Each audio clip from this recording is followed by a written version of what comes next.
நீங்கள் எல்லோரும் எங்கள் ஊரில் உள்ளவங்களோட சம்மந்தம் பண்ணுங்கள். நாங்கள் எங்கள் பொண்ணை உங்களுக்கு கொடுக்குறோம், உங்கள் பொண்ணை எங்களுக்கு கொடுங்க, எங்கள் கூடயே சேர்ந்து தங்குங்க. தேசத்தை பாருங்கள் எவ்வளோ செழிப்பாக இருக்குது.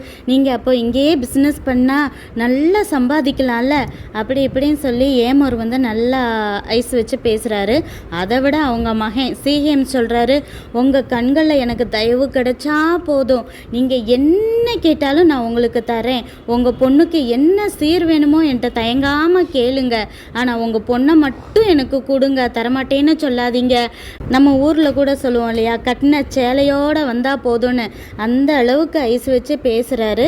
உடனே தீனாளுடைய அண்ணன்மார்கள்லாம் மனசில் இருக்க கோவத்தெல்லாம் மறைச்சிக்கிட்டு சொல்கிறாங்க, நாங்கள் விருத்த சேதனம் இல்லாதவங்களோட சம்மந்தம் பண்ணவே மாட்டோமே, நீங்கள் வேணால் ஊரில் உள்ள எல்லா ஆண்களும் சேர்ந்து விருத்த சேதனம் பண்ணி எங்களை போல் மாறினீங்கன்னா நாங்களும் பெண் எடுத்து பெண் கொடுப்போம் அப்படின்னு சொல்லிட்டு சொல்கிறாங்க.